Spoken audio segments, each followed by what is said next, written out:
ഇല്ല മൊത്തം 3500. 3000 രൂപ. ഇത് 2 പ്രാവശ്യമായിട്ടാണ് ചെയ്യണത്. ഇന്ന് ഫില്ല് ചെയ്തിട്ട് അളവെടുക്കും, എന്നിട്ടാണ് ക്യാപ്പ് ഇടുന്നത്.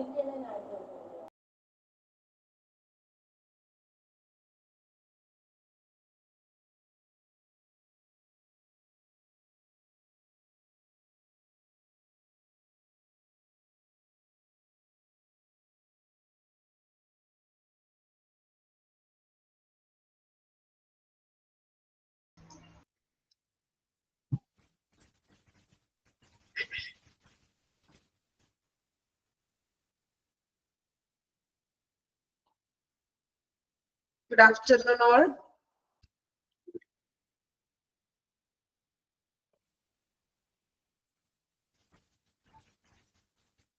ഓക്കെ, നമുക്ക് ക്ലാസ് സ്റ്റാർട്ട് ചെയ്യാം. നമ്മൾ കഴിഞ്ഞ ക്ലാസ്സിൽ ആംബുലൻസിലുള്ള എക്യുപ്മെന്റ്സുകൾ ഏതൊക്കെയാണെന്നാണ് നോക്കിയത്. അപ്പൊ അതില് 2-way radio, mobile data terminal, evidence gathering, CCTV, 3 equipments വരെയാണ് നമ്മൾ ലാസ്റ്റ് വൺ എടുത്തത്. ആണോ? ഓർക്കുന്നുണ്ടോ? വായിച്ചായിരുന്നോ നിങ്ങള്? ഓക്കെ, ഓർമ്മയുണ്ട് അല്ലേ? ഇനി നമുക്ക് നെക്സ്റ്റ് അടുത്ത എക്യുപ്മെന്റ് നോക്കാം. Tail lift or ramp. Okay, tail lift or ramp. Ambulances can be equipped with a tail lift or ramp in order to facilitate loading a patient without having to take up any lifting. അതായത് പേഷ്യന്റിന് നമ്മൾ ഇപ്പൊ ആംബുലൻസിലോട്ട് എടുത്തു പൊക്കി കയറ്റാതെ തന്നെ നമ്മൾ പേഷ്യൻസിനെ എളുപ്പത്തിൽ കയറ്റാൻ പറ്റുന്ന രീതിയിലുള്ള സജ്ജീകരണങ്ങളുള്ള ആ ഒരു ആംബുലൻസിനെയാണ് നമ്മൾ ടെയിൽ ലിഫ്റ്റ് ഓർ റാമ്പ് എന്ന് പറഞ്ഞിട്ടുണ്ടെങ്കിൽ. അതായത് ഇപ്പൊ നമ്മള് നോർമലി ഒരു ആംബുലൻസിനാണെങ്കിൽ ഈ സ്ട്രക്ചറിൽ പേഷ്യന്റിനെ എടുത്തിട്ട് അത് നമ്മൾ ലിഫ്റ്റ് ചെയ്തിട്ട് വേണം ഈ പേഷ്യന്റിന്റെ അകത്തോട്ട് നമ്മൾ പൊക്കി വെക്കാനായിട്ട് ആംബുലൻസിന്റെ ഉള്ളിൽ, അല്ലെ? അപ്പൊ ഇവിടെ എന്ന് പറഞ്ഞിട്ടുണ്ടെങ്കിൽ അങ്ങനെ നമ്മൾ എടുത്ത് പൊക്കി വെക്കേണ്ടതാണ്. അതിന് പകരം ഒരു ലിഫ്റ്റ് ഓർ റാമ്പ് ഉണ്ടായിരിക്കും. ഒരു പിക്ചർ ഉണ്ട് നമ്മുടെ ടെക്സ്റ്റ് ബുക്കിൽ തന്നെ. നെക്സ്റ്റ് അടുത്ത പേജിലോട്ട് നോക്കി നിങ്ങൾ കണ്ടോ? അടുത്ത പേജില് ഡാറ്റ റെക്കോർഡ്സിന്റെ താഴെയായിട്ട് പിക്ചർ കൊടുത്തിട്ടുണ്ട്. പിക്ചർ നോക്കി എല്ലാവരും പിക്ചർ കണ്ടോ? പിക്ചറിനകത്ത് ആംബുലൻസിന്റെ താഴെയായിട്ട് കണ്ടോ ഒരു എക്യുപ്മെന്റ് ഘടിപ്പിച്ചിരിക്കുന്നത്. അപ്പൊ പേഷ്യന്റ് നമ്മൾ അതിൽ വെച്ചിട്ടുണ്ടെങ്കിൽ അതിനുള്ളിലേക്ക് പേഷ്യൻസിന്, അതായത് നമ്മള് പേഷ്യന്റിനെ സ്ട്രക്ചർ ചെയ്തെടുത്ത് പൊക്കിയൊന്നും കൊണ്ടുവരേണ്ട ആവശ്യമില്ലാണ്. ഇതിനെയാണ് ഈ ലിഫ്റ്റ് റാമ്പ് എന്ന് പറഞ്ഞിട്ടുണ്ടെങ്കിൽ. ഓക്കെ, ക്ലിയർ ആണോ? ദെൻ നോക്കാം. This is particularly important where patient is obese or specially care transport that needs large, huge equipment such as neonatal incubator or hospital beds. അപ്പൊ നമ്മൾ പറഞ്ഞു പേഷ്യന്റിനെ നമുക്ക് എടുത്തു പൊക്കാതെ തന്നെ നമുക്ക് ഈ റാമ്പിലൂടെ നമുക്ക് പേഷ്യന്റിനെ ആംബുലൻസിൽ കയറ്റാനായിട്ട് സഹായിക്കുന്നു. Then this is particularly important. ഇത് ഏതൊക്കെ രീതിയിലുള്ള പേഷ്യൻസിനാണ് ഇങ്ങനെയുള്ള ഒരു റാമ്പ് ഹെൽപ്ഫുൾ ആയിട്ടുള്ളത്? പേഷ്യന്റ് ഈസ് ഒബീസ്, അതായത് ഭയങ്കര ഓവർ വെയിറ്റ് ഉള്ള പേഷ്യൻസുകളെ ആണെങ്കിലും നമുക്ക് ഇത് എടുത്ത് പൊക്കാന്ന് പറഞ്ഞിട്ടുണ്ടെങ്കിൽ ഇച്ചിരി ബുദ്ധിമുട്ടുള്ള കാര്യമാണ്, അല്ലെ? അപ്പൊ ഓവർ വെയിറ്റ് ആയിട്ടുള്ള പേഷ്യൻസിനൊക്കെ നമുക്ക് ഈ ഒരു റാമ്പ് ഉണ്ടെങ്കിൽ അത് എളുപ്പത്തിൽ ചെയ്യാനും സാധിക്കും. അതുപോലെ തന്നെ സ്പെഷ്യലി കെയർ ട്രാൻസ്പോർട്ട് പേഷ്യൻസ്, അതായത് സ്പെഷ്യലി കെയർ കൊടുക്കേണ്ട പേഷ്യൻസുകൾ നമ്മൾ എടുത്ത് പൊക്കുമ്പോൾ ശരീരം ബോഡി ഒട്ടും തന്നെ അനങ്ങാനൊന്നും പാടില്ല, ഇളക്കം തട്ടാതെ സൂക്ഷിക്കേണ്ടതായിട്ടുള്ള പേഷ്യൻസ് ഒക്കെ ഉണ്ടല്ലോ. അപ്പൊ അങ്ങനെയുള്ള പേഷ്യൻസിനും ഈ ഒരു ലിഫ്റ്റിംഗ് റാമ്പ് വളരെ ഹെൽപ്ഫുൾ ആണ്. അതുപോലെ തന്നെ huge equipments such as neonatal incubator, NICU incubator ഉണ്ടല്ലോ, അങ്ങനെയുള്ള വെയിറ്റ് ആയിട്ടുള്ള എക്യുപ്മെന്റ്സുകളൊക്കെ നമുക്ക് എടുത്തു വെക്കാനും ഈ റാമ്പ് ഹെൽപ്ഫുൾ ആണെന്ന്. അതായത് നമ്മൾ അത്രയും വെയിറ്റ് ഉള്ള മെഷീൻ എടുത്ത് പൊക്കിയൊക്കെ വെക്കേണ്ടത് വരും. സോ ഈ റാമ്പ് ഉണ്ടെങ്കിൽ അതിലൂടെ നമുക്ക് പെട്ടെന്ന് തന്നെ എളുപ്പം ആംബുലൻസിന്റെ ഉള്ളിൽ കയറ്റാനായിട്ട് സാധിക്കും. Then there may also equipped connected with this such as winches which are formed to pull weightly patients into the vehicle, അല്ലെ? അപ്പൊ ഇതിന്റെ ഒപ്പം തന്നെ നമ്മൾ ഈ ഒരു വിഞ്ചസ് ഘടിപ്പിച്ചിട്ടുണ്ട്. വിഞ്ചസ് എന്ന് പറഞ്ഞിട്ടുണ്ടെങ്കിൽ ഒരു പടി പോലെ, അതായത് നമ്മൾ പിക്ചർ കണ്ടല്ലോ, പിക്ചറിൽ ഒരു സ്ട്രക്ചർ ഉണ്ട്, അതിന്റെ താഴെയായിട്ട് വിഞ്ചസ് എന്ന് പറഞ്ഞാൽ ഒരു സ്റ്റെപ്പ് പോലെ പടി പോലെ ഘടിപ്പിച്ചിട്ടുണ്ട്, കണക്ട് ചെയ്തിട്ടുണ്ടെന്ന്. സോ നമ്മൾ ആ വിൻഡോസിൽ നമ്മൾ ആ ഒരു വിൻഡോസ് ഘടിപ്പിച്ചിട്ടുണ്ടെങ്കിൽ ആ വിൻഡോസിലൂടെ നമുക്ക് പെട്ടെന്ന് ഇപ്പൊ എക്യുപ്മെന്റ്സ് ആണെങ്കിലും പേഷ്യൻസിനെ ആണെങ്കിൽ നമുക്ക് എളുപ്പം വാഹനത്തിന്റെ ഉള്ളിലോട്ട് കയറ്റാനായിട്ട് നമുക്ക് സാധിക്കുന്നു. ആ മാപ്പിന്റെ അരികിലായിട്ട് വിൻഡോസ് ഉണ്ട്, അതായത് ഇങ്ങനെ ഒരു സ്റ്റെപ്പ് പോലെ. ഓക്കെ, ഒരു മെയിൻ ആയിട്ട് പറയുന്നത് സ്പെഷ്യലി കെയറിംഗ് ആയിട്ടുള്ള പേഷ്യൻസിനും അതുപോലെ തന്നെ ഓവർ വെയിറ്റ് ആയിട്ടുള്ള പേഷ്യൻസിനൊക്കെയാണ് ഇത് കുറച്ചുകൂടി ഹെൽപ്ഫുൾ ആയിട്ട് വരുന്നത്. ഓക്കെ, ഇനി അഞ്ചാമത്തെ എക്യുപ്മെന്റ് നോക്കാം, trauma lighting. Beside to normal working lighting, ambulances can be fitted with a special lighting. ആംബുലൻസിന്റെ ഉള്ളിൽ നോർമൽ വർക്കിംഗ് ലൈറ്റിംഗ് ഒക്കെ ഉണ്ടാകും, എങ്കിലും കുറച്ചുകൂടി സ്പെഷ്യൽ ആയിട്ടുള്ള ഒരു ലൈറ്റിനിങ് കൂടി ആംബുലൻസിന്റെ ഉള്ളിൽ ഉണ്ട്. ഓപ്ഷൻ ബ്ലൂ ഓർ റെഡ്, ചിലപ്പോൾ അത് ബ്ലൂ കളർ ആയിരിക്കാം, അല്ലെങ്കിൽ റെഡ് കളറിലുള്ള ലൈറ്റുകൾ ഉണ്ട്.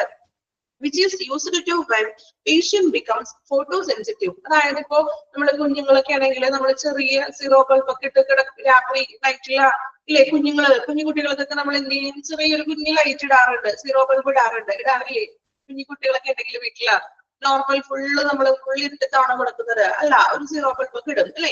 അപ്പൊ അതുപോലെ തന്നെ ചില പേഷ്യൻസിന് ഈ ഫോട്ടോനോട് ലൈറ്റിനോട് സെൻസിറ്റീവ് ആയിട്ടുള്ള പേഷ്യൻസ് ഉണ്ടാവുകയും, അപ്പൊ അങ്ങനെയുള്ള പേഷ്യൻസിന് നമ്മൾ അവരെ കൊണ്ടുപോകുന്നത് ഈ ആംബുലൻസിൽ ട്രാവൽ ചെയ്യുന്ന ടൈമിൽ നമുക്ക് ഇതുപോലെയുള്ള ഒരു ബ്ലൂ ലൈറ്റ് അല്ലെങ്കിൽ റെഡ് ലൈറ്റ് ഇട്ടിട്ടാണ് നമ്മൾ കൊണ്ടുപോകുന്നത്. ഇപ്പൊ നിങ്ങൾ നൈറ്റ് ആംബുലൻസ് ഒക്കെ പോകുമ്പോൾ ചിലപ്പോൾ ശ്രദ്ധിച്ചിട്ടുണ്ടാവും, അതിന്റെ ഉള്ളിൽ ഇതുപോലെ ചെറിയൊരു ബ്ലൂ ലൈറ്റ് അല്ലെങ്കിൽ ഒരു വെളിച്ചം നമുക്ക് കാണാൻ സാധിക്കും. നൈറ്റ് ഒക്കെയാണ് ആംബുലൻസ് പോകുന്നതെങ്കിൽ നിങ്ങൾ ശ്രദ്ധിച്ചിട്ടുണ്ടെങ്കിൽ മനസ്സിലാകും, ഇതുപോലെ ഉള്ളിൽ നമുക്ക് ചെറിയൊരു ബ്ലൂ ലൈറ്റ് അല്ലെങ്കിൽ റെഡ് ലൈറ്റ് വ്യക്തം കാണാനായിട്ട് സാധിക്കും. ഓക്കെ, രണ്ട് എക്യുപ്മെന്റ് ഒന്ന് വായിച്ചു നോക്കിയേ. ടെയിൽ ലിഫ്റ്റ് ഓർ റാമ്പും ദെൻ ട്രോമ ലൈറ്റിനും വായിച്ചു നോക്കുക കേട്ടോ.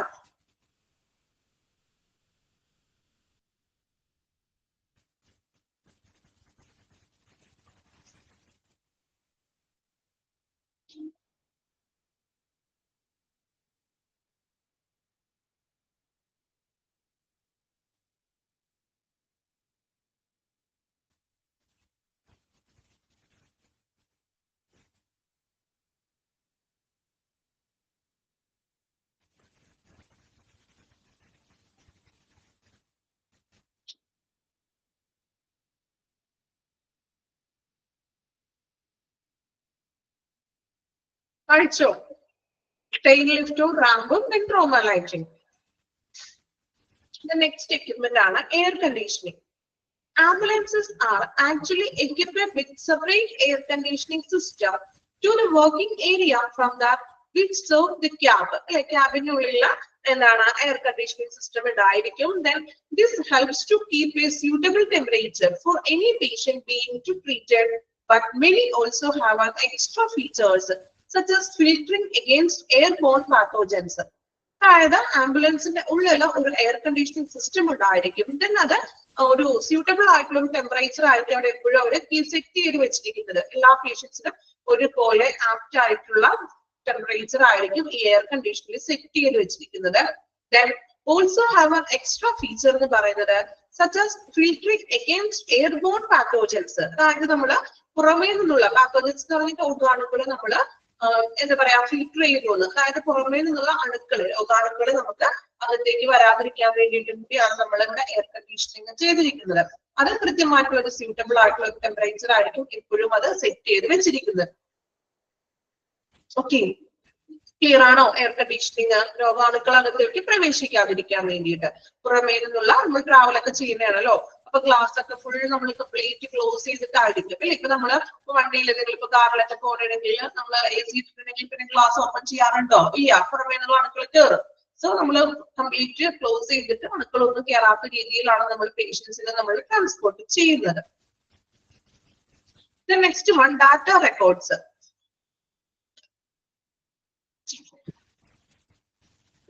These are often set in ambulance to record such details as speed, braking power, and time activation of emergency warnings such as light, sirens, and seat belt usage. അതായത് ഇപ്പൊ നമ്മൾ എല്ലാ കാര്യങ്ങളും ഓൾറെഡി ആംബുലൻസിൽ സെറ്റ് ചെയ്ത് വെച്ചിട്ടുണ്ടാവുന്നത്. അതായത് ഇപ്പൊ ആംബുലൻസ് ഡ്രൈവറുടെ ഇടയ്ക്ക് ഇപ്പൊ സ്പീഡ് ഓക്കെ ആണോ, അല്ലെങ്കിൽ ബ്രേക്ക് പവറും അതിന്റെ എമർജൻസി വാർണിംഗ്സും ലൈറ്റും സൈറൻസ് ഒക്കെ നമുക്ക് പെട്ടെന്ന് ആൾ ഡ്രൈവ് ചെയ്തുകൊണ്ടിരിക്കുമ്പോൾ ചെയ്യാൻ പറ്റില്ലല്ലോ. സോ ഇതെല്ലാം നമ്മൾ ഓൾറെഡി സെറ്റ് ചെയ്ത് വെച്ചിട്ടുണ്ടാകും. ഇപ്പൊ സ്പീഡ് ആണെങ്കിൽ അത് കറക്റ്റ് സ്പീഡിൽ സെറ്റ് ചെയ്ത് വെച്ചിട്ടുണ്ടാവും. ബ്രേക്കിംഗ് പവർ, അതുപോലെ തന്നെ എന്താണ് emergency warning, light, sirens, seat belt, ഇതെല്ലാം നമ്മൾ സെറ്റ് ചെയ്ത് വെച്ചിട്ടായിരിക്കും. പോകുന്ന വഴിക്ക് ഇങ്ങനെ വെപ്രാളം പിടിക്കാൻ പാടില്ല അല്ലേ. അപ്പൊ നമ്മള് എല്ലാത്തിലും നമ്മൾ ഓൾറെഡി ആംബുലൻസിൽ അവർ ഡ്രൈവർ ഓൾറെഡി മുന്നേ നമ്മൾ ഇങ്ങനെയുള്ള കാര്യങ്ങളെല്ലാം സെറ്റ് ചെയ്ത് വെക്കുന്നു. Then these are often used integrated with GPS unit. അതുപോലെ തന്നെ GPS യൂണിറ്റ് നമ്മൾ കണക്ട് ചെയ്തിട്ടുണ്ടാവും. ഇനി എന്താണ് GPS full form? Global positioning system എഴുതി വെച്ചോളൂ കേട്ടോ. Global positioning system, global positioning system. വണ്ടിയുടെ ലൊക്കേഷൻ എവിടേക്കാണ് പോയിട്ടുള്ളത്, ലൊക്കേഷനും കാര്യങ്ങളൊക്കെ നമുക്ക് തിരിച്ചറിയാൻ വേണ്ടിയിട്ടാണ്. ഇന്ന് മിക്ക വണ്ടികൾക്കും GPS കണക്ട് ചെയ്തിട്ടുണ്ട് അല്ലെ.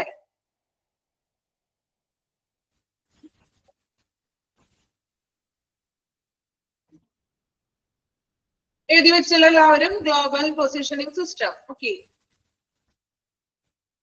ഇപ്പൊ നമ്മള് എക്യുപ്മെന്റ്സ് കംപ്ലീറ്റ് ചെയ്തിട്ടുണ്ട്. ജസ്റ്റ് ഒന്നും കൂടി നമുക്കൊന്ന് വായിക്കാം. അപ്പൊ ആംബുലൻസിൽ നമ്മൾ ഉപയോഗിക്കുന്ന എക്യുപ്മെന്റ്സുകളാണ് two way radio, mobile data terminal, evidence gathering CCTV, tail or lift ramp, trauma lightning, air conditioning and data records. Okay, just എന്നാ പേരുകൾ മാത്രം ഒന്ന് വായിച്ചു നോക്കി. എക്യുപ്മെന്റ്സുകൾ ഏതൊക്കെയാണെന്ന് എക്യുപ്മെന്റ്സുകൾ വായിച്ചു നോക്കാം കേട്ടോ.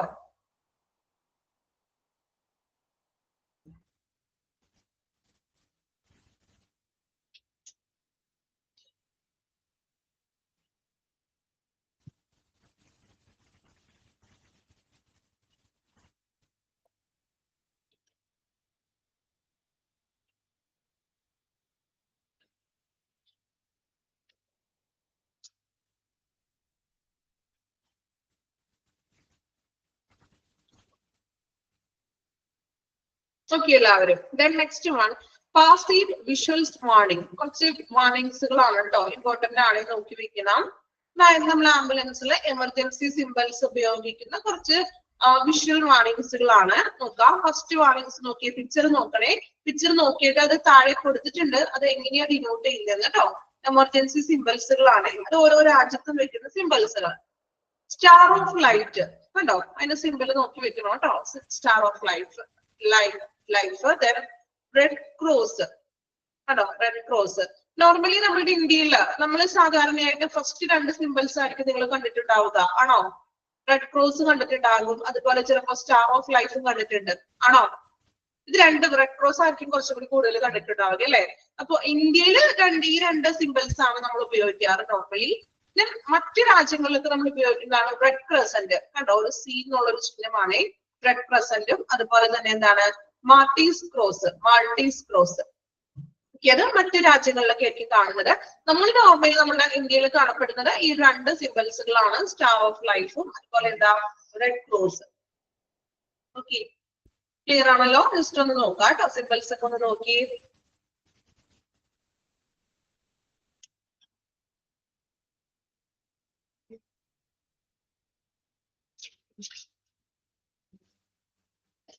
ഓക്കെ, നെക്സ്റ്റ് വൺ, ആംബുലൻസിന്റെ ഒരു പിക്ചർ നോക്കിയേ. എവിടെയാണ് നിങ്ങൾ ഇങ്ങനെ കണ്ടിരിക്കുന്നത്, ശ്രദ്ധിച്ചിട്ടുണ്ടോ? ഇങ്ങനെ ആംബുലൻസ് ഒന്ന് എഴുതി വെച്ചിരിക്കുന്നത് എവിടെയാണ്? ആംബുലൻസിന്റെ സൈഡിലായിട്ട് നിങ്ങൾ കണ്ടിട്ടുണ്ടാകും. ഈ ആംബുലൻസ് പോകുമ്പോ സൈഡിൽ ഇങ്ങനെ ഒരു ഡിസൈൻ പോലെയൊക്കെ ചെയ്തിട്ടുണ്ടാകും അല്ലെ. നോക്കാം, അതിന് പറയുന്നതാണ് കേട്ടോ, ബറ്റൺബർഗ് മാർക്കിംഗ് എന്നാണ് ഇത് പറയുന്നത്. ബറ്റൺബർഗ് മാർക്കിംഗ് കണ്ടോ, pattern of high visibility markings. പെട്ടെന്ന് നമുക്ക് കാണാനുള്ള മാർക്കിംഗ് ആണെന്നത്. ഓക്കെ, ദെൻ നോക്കാം. അപ്പൊ അതിനെ കുറിച്ചാണ് ഇനി നമ്മൾ പറയാൻ പോകുന്നത്. Passive visual warnings are generally part of design of the vehicle, and the usage of high contrast pattern are involved. Older ambulances and those in developing countries are more likely to have their pattern painted. അതായത് പഴയ കാലഘട്ടത്തില് older ആയിട്ടുള്ള പണ്ട് ആംബുലൻസുകളിൽ already ambulance നമ്മൾ തയ്യാറാക്കുമ്പോൾ അല്ലെങ്കിൽ ambulance നിർമ്മിക്കുമ്പോൾ തന്നെ ഇങ്ങനെയുള്ളൊരു ഡിസൈൻ ഓൾറെഡി പെയിന്റ് ചെയ്താണ് വെച്ചിരിക്കുന്നത്. പെയിന്റ് ചെയ്തിട്ടുണ്ടാവുന്ന ഈ ഒരു ഡിസൈൻ ക്ലോസ്ഡ് ആയിട്ടുള്ള നമ്മളിങ്ങനെയുള്ള ഒരു പാറ്റേൺ അവര് പെയിന്റ് ചെയ്തിട്ടാണ് ഉണ്ടാവുക. ഇനി മോഡേൺ ആംബുലൻസ്, നമ്മൾ ഇന്ന് കാണുന്ന ആംബുലൻസുകളിൽ normally carry retro reflective designs. ഈ ഡിസൈൻ തന്നെ റിട്രോ റിഫ്ലക്റ്റീവ് ഡിസൈൻസ് ആയിരിക്കുന്നു, which reflects light from a car headlights or torches. നമ്മൾ നൈറ്റില് മറ്റൊരു കാർ വരുമ്പോൾ അതിന്റെ വെളിച്ചം കൊണ്ടും അതുപോലെ ടോർച്ചസിന്റെ വെളിച്ചം കൊണ്ട് നമുക്കത് റിഫ്ലക്ട് ചെയ്യുന്നത് ഇന്നത്തെ ആംബുലൻസിൽ റിഫ്ലക്റ്റീവ് ആയിട്ടുള്ളതാണ് ചെയ്തിരിക്കുന്നത്. പണ്ട് ജസ്റ്റ് പെയിന്റ് ചെയ്തിരിക്കുന്നത് മാത്രമായിരുന്നു, ഒരുപാട് റിഫ്ലക്ഷൻ അട്രാക്ഷൻ ഒന്നും കിട്ടുകയായിരുന്നു. പക്ഷെ ഇന്ന് മോഡേൺ ആംബുലൻസിൽ നമ്മൾ അത് റിട്രോ റിഫ്ലക്റ്റീവ് ഡിസൈൻ ആണ് കൊടുത്തിരിക്കുന്നത്. പകലിൽ നിന്ന് വാഹനങ്ങൾ വരുമ്പോൾ ആ വാഹനങ്ങളുടെ വെളിച്ചത്തിൽ ഇത് പെട്ടെന്ന് എടുത്ത് റിഫ്ലക്ട് ചെയ്യുന്നു. നിങ്ങൾ നമ്മൾ റോഡിലൂടെ പോവുകയാണെങ്കിലും ആംബുലൻസിന്റെ സൈഡിലുള്ള ഈ ഒരു ഡിസൈൻസും കാര്യങ്ങളും പെട്ടെന്ന് നമ്മൾ മറ്റു വാഹനങ്ങളുടെ ലൈറ്റിന്റെ ഇതിൽ നമുക്ക് പെട്ടെന്ന് റിഫ്ലക്ട് ചെയ്യും, എടുത്ത് കാണാനായിട്ട് സാധിക്കാറില്ലേ? കണ്ടിട്ടുണ്ടോ?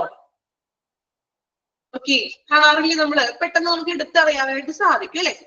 Then another passive marking from phone is the word ambulance or local language alternative illustrator. അല്ലെ? എങ്ങനെയാ ആംബുലൻസ് എന്ന് എഴുതിയിരിക്കുന്നത്? ചെറിയ ക്ലാസ്സിൽ പഠിച്ചിട്ടുണ്ടാവും നിങ്ങൾ അല്ലെ? ആംബുലൻസിന്റെ ഫ്രണ്ടിലെ ആംബുലൻസ് എങ്ങനെയാ എഴുതിയിരിക്കുന്നത്? In reverse on the front of the vehicle അല്ലെ? റിവേഴ്സ് ആയിട്ടല്ലേ ആംബുലൻസ് എന്ന് എഴുതിയിരിക്കുന്നത്? തലതിരിച്ചാണ് എഴുതിയിരിക്കുന്നത്. എന്തുകൊണ്ടാണ് തലതിരിച്ച് എഴുതുന്നത്? എന്തുകൊണ്ടാണ് തലതിരിച്ച് എഴുതുന്നത്? ചുമ്മാ ഒരു വെറൈറ്റി ഇരുന്നോട്ടെ ഓർത്താണോ? അങ്ങനെയാണോ? അല്ല, അതിനൊരു റീസൺ ഉണ്ട് അല്ലെ? മിററിൽ കൂടി, അതായത് ഫ്രണ്ടിൽ പോകുന്ന വാഹനങ്ങൾക്ക് നമുക്ക് തിരിഞ്ഞു നോക്കേണ്ട ആവശ്യമില്ല. മിററിൽ നമുക്ക് നേരെയല്ല, കൃത്യമായിട്ടുള്ള തിരിച്ചറിയാൻ വേണ്ടിയിട്ടാണ് അല്ലെ? നമുക്ക് മിററിൽ കൂടി നമുക്ക് നോക്കുമ്പോൾ ആംബുലൻസ് ആണ്, റിഫ്ലക്ഷൻസ് വരും അല്ലെ? അപ്പൊ നമുക്ക് ആംബുലൻസ് ആണെന്ന് തിരിച്ചറിയാൻ വേണ്ടിയിട്ടാണ് നമ്മൾ അങ്ങനെ റിവേഴ്സ് ആയിട്ട് എഴുതുന്നത്.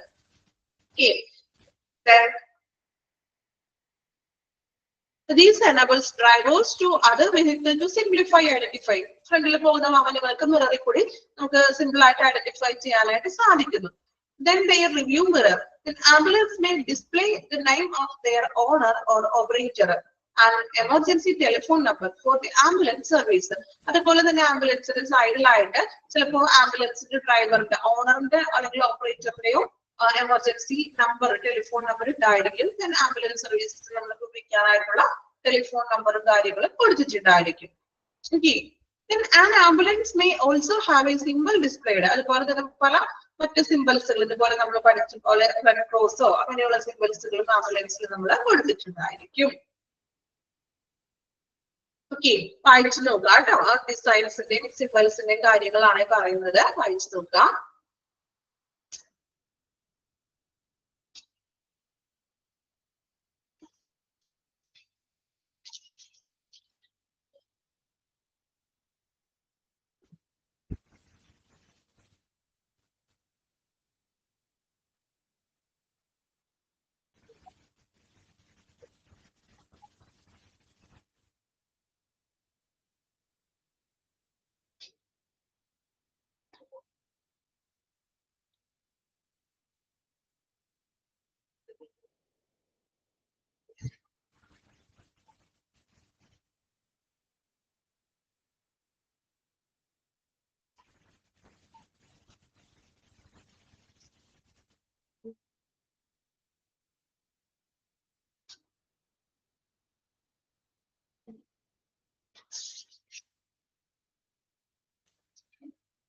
വായിച്ചോ? ഓക്കെ, ക്ലിയർ ആണോ? വായിച്ചിട്ട് കുഴപ്പമൊന്നുമില്ലല്ലോ? വായിച്ചിട്ട് ഓക്കെ ആണോ? Then next one, active visual warnings. ആംബുലൻസിന്റെ ഉള്ളിലുള്ള ആക്റ്റീവ് വിഷ്വൽ വാർണിംഗ്സ് എന്തൊക്കെയാണെന്ന് നോക്കാം. Usually the visual signals for the task are in the shape of flashing lights. These flash in order to attract the attention of other road users as the ambulance approaches, or to provide warning to motorists approaching a stopped ambulance in a dangerous position on the road. അതായത് ആംബുലൻസിന്റെ flash light അല്ലെ, നമുക്കത് ambulance ആണ് എന്ന് നമുക്ക് അകലേന്ന് നോക്കുമ്പോൾ തിരിച്ചറിയാൻ പറ്റും അല്ലെ? നമ്മൾ റോഡിലൂടെ ട്രാഫിക്കിലൂടെ പോവുകയാണ്, സോ ആംബുലൻസ് കുറെ ദൂരത്തു നിന്നാണെങ്കിൽ നമുക്ക് ലൈറ്റ് കാണാൻ പറ്റും അല്ലെ? ലൈറ്റ് ഒക്കെ ആണെങ്കിൽ ആ ലൈറ്റിംഗ് നമുക്ക് എത്ര അകലെയാണെങ്കിലും ചിലപ്പോൾ ആ ഫ്ലാഷ് ലൈറ്റ് ഇങ്ങനെ കാണാനായിട്ട് സാധിക്കും. സോ നമുക്കത് ആംബുലൻസ് ആണ് തിരിച്ചറിയാൻ പറ്റും. അതുപോലെ തന്നെ റോഡ് യൂസേഴ്സിനെ, അതുപോലെ തന്നെ ആംബുലൻസ് ഒന്ന് വണ്ടി വഴിയുടെ സൈഡിൽ ഒതുക്കിയിട്ടിരിക്കുകയാണെന്ന് വിചാരിക്കാം കേട്ടോ.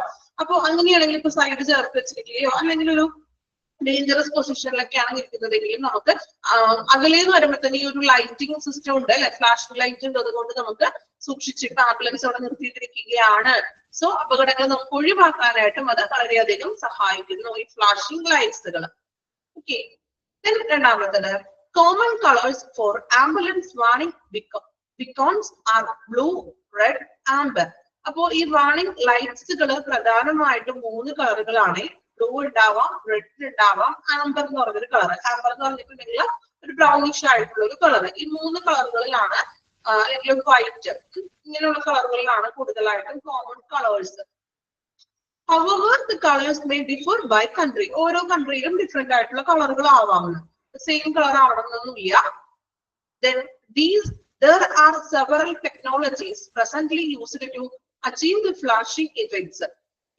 ഇന്ന് നമുക്ക് മോഡേൺ ആംബുലൻസുകളിൽ പല ടെക്നോളജീസുകൾ ഉപയോഗിക്കുന്നുണ്ട്. ഫ്ലാഷിംഗ് ലൈറ്റിന് പുറമെ പല രീതിയിലുള്ള this include flashing light bulb or LED ഉപയോഗിക്കുന്നുണ്ട്. Flashing or rotating halogen and strobe lights. അതായത് നോർമൽ ലൈറ്റിനേക്കാളും കുറച്ചും കൂടി ഇഫക്റ്റീവ് ആയിട്ടുള്ള അട്രാക്റ്റീവ് ആയിട്ടുള്ള ലൈറ്റുകളാണ് കേട്ടോ ഈ ഹാലോജനും സ്ട്രോബ് ലൈറ്റ് എന്നൊക്കെ പറയുന്നത്. സോ റൊട്ടേറ്റിംഗ് ലൈറ്റ്, ആംബുലൻസിൽ ഇങ്ങനെ റൊട്ടേറ്റ് ചെയ്യുന്നുണ്ടാവും ലൈറ്റ്, ശ്രദ്ധിച്ചിട്ടില്ലേ? റൊട്ടേറ്റ് ചെയ്യുന്നതാണ് ലൈറ്റ്, എല്ലാ സൈഡിലോട്ട് ഇങ്ങനെ റൊട്ടേറ്റ് ചെയ്തുകൊണ്ടിരിക്കും അല്ലെ. അപ്പൊ ഇന്ന് മോഡേൺ ആയിട്ടുള്ള ആംബുലൻസുകളിൽ ഇങ്ങനെയുള്ള പെട്ടെന്ന് അട്രാക്ട് ചെയ്യാൻ പറ്റുന്ന പല രീതിയിലുള്ള ഫ്ലാഷ് ലൈറ്റുകൾ ഉണ്ട്. which are commonly brighter than incandescent lights. നമ്മുടെ നോർമൽ ലൈറ്റ്സിനേക്കാളും കുറച്ചും കൂടി ബ്രൈറ്റർ ആയിട്ടുള്ളതാണ് ഈ ഹാലോജനും അതുപോലെ തന്നെ എന്താണ് സ്ട്രോബ് ലൈറ്റ്സുകളൊക്കെ. Okay, so as to increase safety, it is the best practice to have 360 coverages with the active warnings, enhancing the chance of vehicle being seen from all sides. അല്ലേ? അതുകൊണ്ട് തന്നെ അതായത് നമ്മൾ 30-60 ഡിഗ്രി അതായത് നമ്മള് ഈ പറഞ്ഞ പോലെ എന്താണ് ആംബുലൻസിന്റെ ലൈറ്റ് 30-60 ഡിഗ്രി ഉണ്ടോ? ടെക്സ്റ്റില് ഉണ്ടോ? 30-60 ഡിഗ്രി റൊട്ടേറ്റ് ചെയ്യുന്ന ടൈപ്പ് ലൈറ്റ്സുകളായിരിക്കുന്നത്. അപ്പൊ നമുക്ക് വാഹനങ്ങൾ ഏത് സൈഡിൽ നിന്ന് വന്ന വാഹനങ്ങൾക്കാണെങ്കിലും ഇത് റൊട്ടേറ്റ് ചെയ്യുമ്പോ ഇല്ല. ഓക്കെ, അതൊരു 60 ഡിഗ്രി എന്നുള്ളത് കൊടുക്കുക കേട്ടോ. 30-60 ഡിഗ്രി എന്നാണ്. 30-60 ഡിഗ്രി എന്നാക്കാം. അതായത് 30-60 എല്ലാ സെക്ഷനിലോട്ടും എല്ലാ ഏരിയയിലോട്ടും റൊട്ടേറ്റ് ചെയ്യുന്നു. സോ ഏത് സൈഡിൽ നിന്നുള്ള വാഹനങ്ങൾക്കാണെങ്കിലും നമുക്ക് പെട്ടെന്നത് ആംബുലൻസ് ആണ് എന്ന് മനസ്സിലാക്കാനായിട്ട് സാധിക്കുന്നു. 30-60 ആക്കിയോ?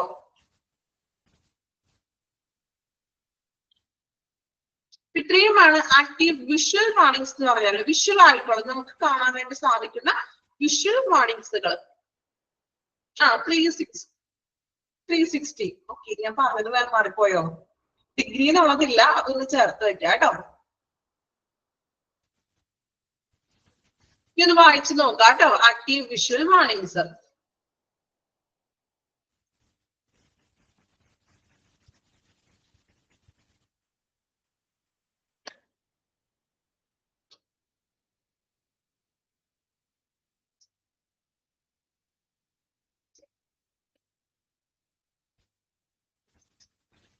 വായിച്ചു നോക്കാം, മനസ്സിലാക്കി വായിക്കാം കേട്ടോ.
വായിച്ചു എല്ലാവരും ആക്റ്റീവ് വിഷ്വൽ വാർണിംഗ്സ് വായിച്ച് കംപ്ലീറ്റ് ചെയ്യാം കേട്ടോ.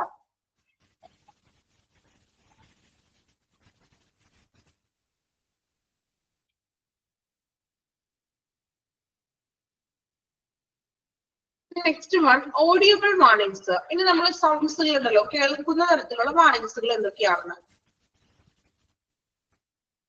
Besides the visual warnings, ambulances can be equipped with audible warnings. Visual warnings പോലെ തന്നെ ആംബുലൻസിൽ നമ്മൾ ഒരുപാട് ഓഡിയബിൾ വാർണിംഗ്സ് ഉണ്ട്. സൈറണൊക്കെ മുഴക്കും അല്ലെ, ആംബുലൻസ് വരുമ്പോൾ നമുക്ക് ആ സൗണ്ട് കേൾക്കാൻ അറിയാതെ ആംബുലൻസ് ആണ് അല്ലെ. Sometimes known as sirens, sirens എന്ന് പറയാം, which can alert people on vehicles to presence of an ambulance before they can be seen. അല്ലെ, നമുക്ക് ആംബുലൻസ് വരുന്നതിന് മുൻപായിട്ട് ആംബുലൻസ് വരുന്നുണ്ട് എന്ന് നമുക്ക് പീപ്പിൾസിനാണെങ്കിലും മറ്റു വാഹനങ്ങൾക്കാണെങ്കിലും മനസ്സിലാക്കാൻ വേണ്ടിയിട്ടാണ് നമ്മൾ ഈ ഒരു സൈറൻസ് വെക്കുന്നത്. The first hearable warnings were mechanical bells. അതായത് ഫസ്റ്റ് ആദ്യ കാലഘട്ടങ്ങളിൽ മെക്കാനിക്കൽ ബെൽസ് ആയിരുന്നു, ബെല്ല് പോലത്തെ ടൈപ്പ് ആയിരുന്നു. Bells mounted to either front of roof of the ambulance. ആംബുലൻസിന് മുകളിലായിട്ട് ഒരു ബെല്ല് പോലെയായിരുന്നു ആദ്യ കാലഘട്ടങ്ങളിൽ ആംബുലൻസിൽ വെച്ചിരുന്നത്. Most modern ambulances are now equipped with electronic sirens. പക്ഷേ മോഡേൺ ആംബുലൻസുകളിൽ നിന്ന് ഇലക്ട്രോണിക് സൈറൻസുകളാണ് which produce a range of different noises which ambulance operators can use attract more attention to themselves. പക്ഷെ ഇന്ന് ആംബുലൻസ് പല പല സൗണ്ടുകളായിരിക്കും, നോയ്സ് ചേഞ്ചസ് വരും. ശ്രദ്ധിച്ചിട്ടുണ്ടോ നിങ്ങള്? ആംബുലൻസിന്റെ സൈറൻസിൽ ചേഞ്ചസുകൾ വരും അല്ലെ, പല രീതിയിലുള്ള ചേഞ്ചസ് വരും. ചിലപ്പോൾ മോസ്റ്റ് ക്രിട്ടിക്കൽ ആയിട്ട് പോകണമെങ്കിൽ അതിന്റെ സൗണ്ട് ഒത്തിരി വ്യത്യാസങ്ങളൊക്കെ വന്നേക്കാം. ചേഞ്ച് ചെയ്യാനായിട്ട് സാധിക്കുന്നു ഈ visual വാർണിംഗ്സിലെ സയൻസുകൾ. Especially when advancing through an intersection or heavy traffic. ഇപ്പൊ ഒരു ട്രാഫിക്, ഒരു ജംഗ്ഷൻ ഒക്കെയാണ്, ഭയങ്കര ട്രാഫിക് ഒക്കെ ആണെങ്കിൽ ഭയങ്കര സൈറത്തിലായിരിക്കും വരുന്നത്, കാരണം വാഹനങ്ങൾ ഒതുക്കി കൊടുക്കാനായിട്ട് ഇല്ലേ. നമ്മള് ട്രാഫിക്കിലൊക്കെ കിടക്കുമ്പോൾ ആംബുലൻസ് ഭയങ്കരമായിട്ട് സൈറനായിട്ടല്ലേ വരുന്നത്, ആണോ? നോയ്സിലൊക്കെ ചേഞ്ചസ് വരും അല്ലെ, പെട്ടെന്ന് വാഹനങ്ങളൊക്കെ സൈഡ് കൊടുക്കാൻ വേണ്ടിയിട്ട് വളരെയധികം ഭയങ്കരമായിട്ട് സൗണ്ട് കാട്ടിക്കൊണ്ടാണ് വരുന്നത്. Then a new development is use of RDS. Radio data system. Underline ചെയ്യാട്ടോ, RDS, radio data system of car radios. അതായത് RDS എന്ന് പറഞ്ഞൊരു സംവിധാനം ആംബുലൻസുകളിൽ ഉണ്ടായിരിക്കുന്നത്, അതായത് കമ്മ്യൂണിക്കേഷൻ പർപ്പസിന് വേണ്ടി ഉപയോഗിക്കുന്നത്. നമ്മൾ പഠിച്ചില്ലേ ടു-വേ റേഡിയോ കമ്മ്യൂണിക്കേഷൻ, സെയിം അതുപോലെ തന്നെയാണ് RDS. Then the ambulance is equipped with a short range FM transmitter which formulates the radio of all cars within the range. അതുപോലെ തന്നെ ഒരു FM ട്രാൻസ്മിറ്ററും ഓൾറെഡി നമ്മുടെ ആംബുലൻസിൽ ഉണ്ടായിരിക്കും. FM ട്രാൻസ്മിറ്റർ എന്ന് പറഞ്ഞിട്ടുണ്ടെങ്കിൽ ആ ഒരു പർട്ടിക്കുലർ റേഞ്ചിനുള്ളിലുള്ള കമ്മ്യൂണിക്കേഷൻസുകൾ നമുക്ക് പാസ് ചെയ്യാനായിട്ട് ഉപയോഗിക്കുന്നതാണ് FM ട്രാൻസ്മിറ്റർ. ഓക്കെ, ഇത്രയുമാണ് ഓഡിയബിൾ വാർണിംഗ്സിൽ വരുന്നത്. നമുക്ക് മെസ്സേജസിൽ പാസ് ചെയ്യാൻ വേണ്ടിയിട്ട് കമ്മ്യൂണിക്കേഷൻ ചെയ്യാനാണ് ഈ RDSഉം അതുപോലെ FM ട്രാൻസ്മിറ്റർ. വായിച്ചു നോക്കിക്കോളൂ കേട്ടോ, ഓഡിയബിൾ വാർണിംഗ്സ്.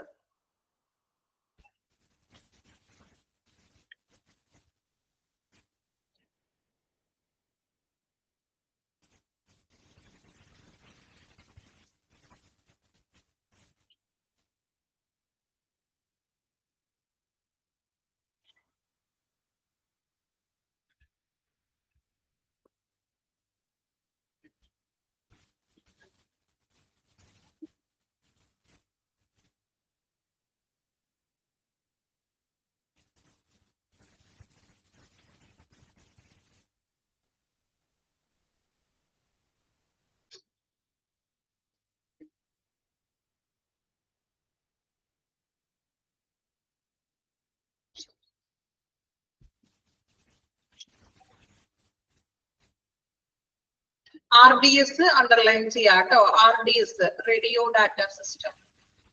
ഫുൾ ഫോം ആയിട്ട് ചോദിക്കാറുണ്ട് കേട്ടോ RDS. ബാക്കി നിങ്ങൾ വായിച്ച് മനസ്സിലാക്കുക, അതിൽ അണ്ടർലൈൻ ചെയ്യാൻ പ്രത്യേകിച്ചില്ല. ഓഡിയോ എന്തൊക്കെയാണ്, അതുപോലെ തന്നെ ഓഡിയോ വിഷ്വൽസ് ആണെങ്കിലും ഓഡിയബിൾ വാർണിംഗ്സ് എന്തൊക്കെയാണെന്ന് കേട്ടോ. സിമ്പിൾ അല്ലേ, മനസ്സിലാക്കി വായിക്കാം.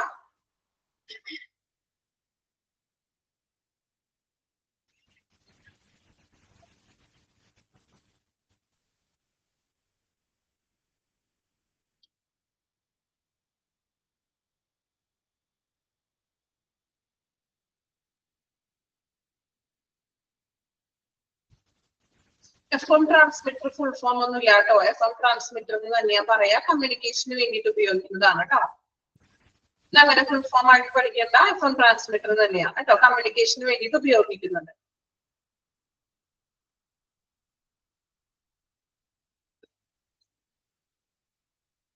കംപ്ലീറ്റ് ചെയ്തോ? നെക്സ്റ്റ് വൺ കോസ്റ്റ് ആണ് കേട്ടോ. ആംബുലൻസിന്റെ ചെലവുകളെ അടിസ്ഥാനപ്പെടുത്തിയിട്ട് നമ്മൾ എങ്ങനെയാ തരംതിരിച്ചിരിക്കുന്നത്?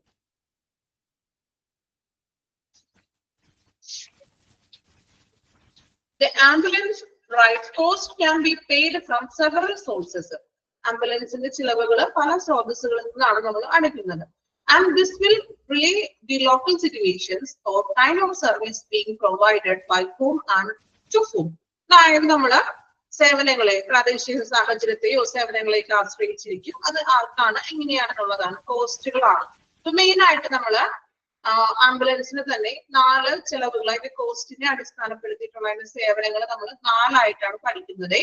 Government funded service, privately funded services, charity funded services, hospital funded services. ആംബുലൻസിന്റെ സേവനങ്ങളാണ് 4 എണ്ണമാണ്. ഗവൺമെന്റ് ഫണ്ടഡ്, പ്രൈവറ്റ്ലി ഫണ്ടഡ് ഉണ്ട്, ചാരിറ്റി ഫണ്ടഡ് ആംബുലൻസ് ഉണ്ട്, അതുപോലെ ഹോസ്പിറ്റൽ ഫണ്ടഡ് ആംബുലൻസുകൾ. ഓക്കെ, 4 ആംബുലൻസുകൾ ഏതൊക്കെയാണെന്ന് പരിചയപ്പെടാം. First one, government funded services. The full or the majority part of the cost transport by ambulance is borne by the local, regional or national government. Government funded സർവീസസിന്റെ majority, അതിന്റെ എല്ലാ കോസ്റ്റുകളും ചിലവുകളെല്ലാം വഹിക്കുന്നത് local, regional, national ഗവൺമെന്റ്സുകളാണ് ഈ government funded സർവീസസിന്റെ ചിലവുകൾ വഹിക്കുന്നത്. എന്തിലൂടെ? Through there ordinary taxation, അല്ലെ, ജനങ്ങളിൽ നിന്നുള്ള ടാക്സേഷൻസ്, നികുതിയിലൂടെ, ആ ഒരു വരുമാനത്തിലൂടെയാണ് അവര് ഈ ഒരു ഗവൺമെന്റ് ഫണ്ടഡ് ആംബുലൻസിന്റെ ചിലവുകൾ നിർവഹിക്കുന്നത്. ഓക്കെ, അണ്ടർലൈൻ ചെയ്യാട്ടോ. 4 എണ്ണവും പഠിക്കണം, ഇമ്പോർട്ടന്റ് ആണ്. ഓക്കെ, ഫുൾ ആയിട്ട് അണ്ടർലൈൻ ചെയ്യാം. ഗവൺമെന്റ് ഫണ്ടഡ് സർവീസ് കോസ്റ്റ് വഹിക്കുന്നത് local, regional or national government ആണ്. എന്തിലൂടെ? ഓർഡിനറി ടാക്സേഷനിലൂടെ, നികുതി ലഭിക്കുന്ന നികുതിയിലൂടെ. അതുപോലെ തന്നെ പഠിക്കണം കേട്ടോ. അതിന് ഒരുപാട് ഡീറ്റെയിൽസ് ഒന്നും ഇല്ല, ജസ്റ്റ് എന്താണെന്ന് മാത്രം തന്നിട്ടുള്ളൂ. സോ അതുപോലെ തന്നെ നിങ്ങൾ പഠിച്ചു വെക്കണം. ഓക്കെ, അണ്ടർലൈൻ ചെയ്തു എല്ലാവരും കംപ്ലീറ്റ് ആയിട്ട്. Government funded service.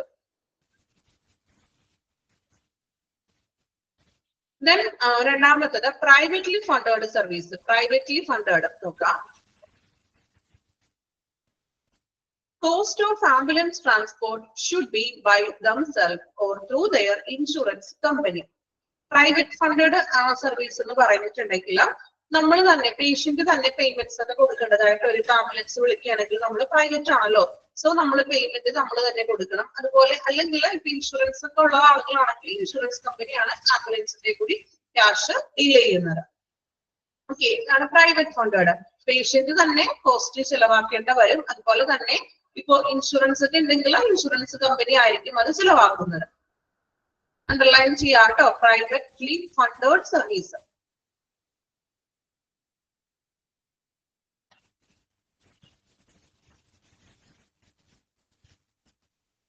ഓക്കെ, ഇനി മൂന്നാമത്തത് charity funded service. Transport by ambulance may be given free or free charge to patients by a charity. അതായത് നമ്മൾ പറഞ്ഞു, ഇപ്പൊ നിങ്ങളുടെ വീടിന്റെ എവിടെയെങ്കിലും ലൊക്കാലിറ്റിയിലൊക്കെ ആണെങ്കിൽ പല രീതിയിലുള്ള ചാരിറ്റി ഫണ്ടഡ് ആയിട്ടുള്ള ആംബുലൻസുകൾ ഉണ്ടാവും, അല്ലെ, സേവാഭാരതി അല്ലെങ്കിൽ മറ്റു ഓരോ ഫൗണ്ടേഷൻസിന്റെ ഒക്കെ ആംബുലൻസുകളൊക്കെ ഉണ്ടാകും, ഇല്ലേ? കണ്ടിട്ടില്ലേ നിങ്ങളുടെ ലൊക്കാലിറ്റി തന്നെ ഉണ്ടാവില്ലേ ഇതുപോലെ പ്രൈവറ്റ് ചാരിറ്റി ഫണ്ടഡ് ആയിട്ടുള്ള ആംബുലൻസുകൾ, അല്ലേ? കണ്ടിട്ടുണ്ടോ? ഉണ്ടോ ഇല്ലയോ? കണ്ടിട്ടുണ്ട് അല്ലെ? ഇപ്പൊ സേവാഭാരതിയൊക്കെ പോലുള്ള ആംബുലൻസ്, കരുണ ഉണ്ടാകും, അങ്ങനെയുള്ള പല പേരുകളിലൊക്കെ ഉണ്ടാകും, അല്ലെ? അപ്പൊ അതിന് പേഷ്യൻസിൽ നിന്ന് നമ്മൾ ചാർജ് ഒന്നും വാങ്ങിക്കണില്ല, ഫ്രീ ആണ് പേഷ്യൻസിന്. Transport by ambulance may be given free of charges to patients. Charity അവർ കൊടുക്കുന്നത് പേഷ്യൻസിന് ഫ്രീ ആയിട്ടാണ്. Although contributions may sought for services received. ഇനി നമ്മൾ ചാർജ് ഒന്നും പേഷ്യൻസിൽ നിന്ന് വാങ്ങിക്കാറില്ല.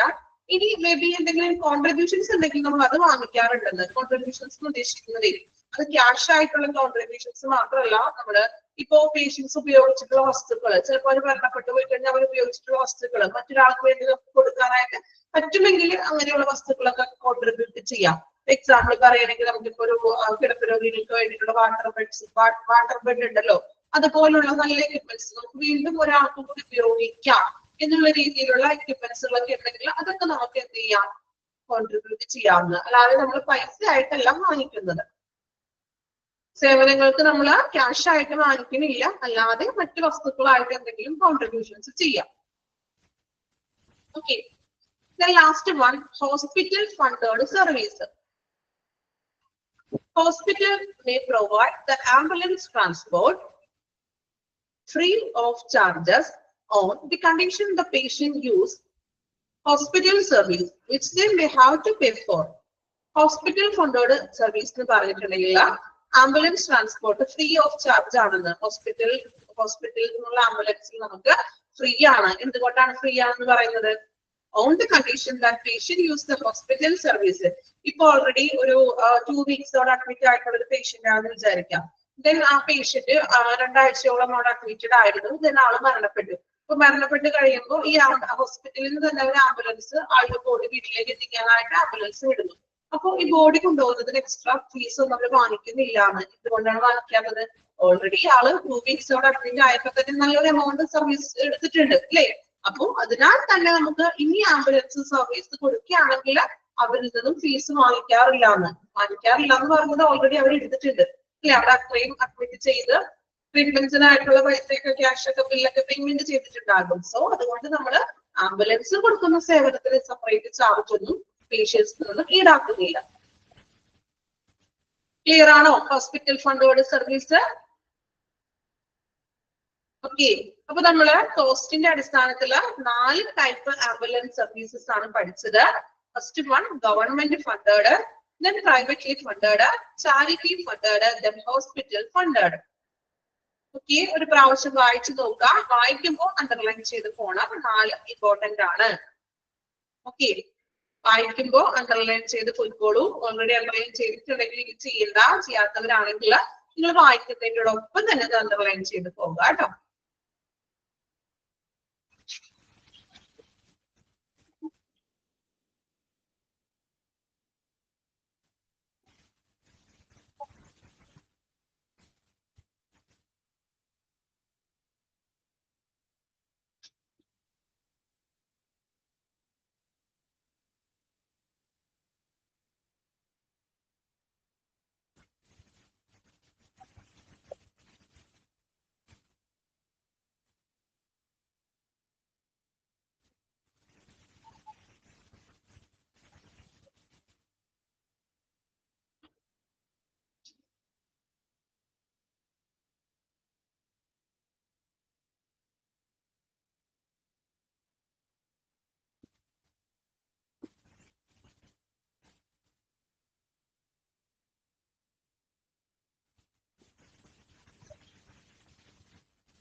മനസ്സിലാക്കി വായിക്കണേ, ഇമ്പോർട്ടന്റ് ആണ്. സൈഡിൽ മാർക്ക് ചെയ്ത് വെക്കുക.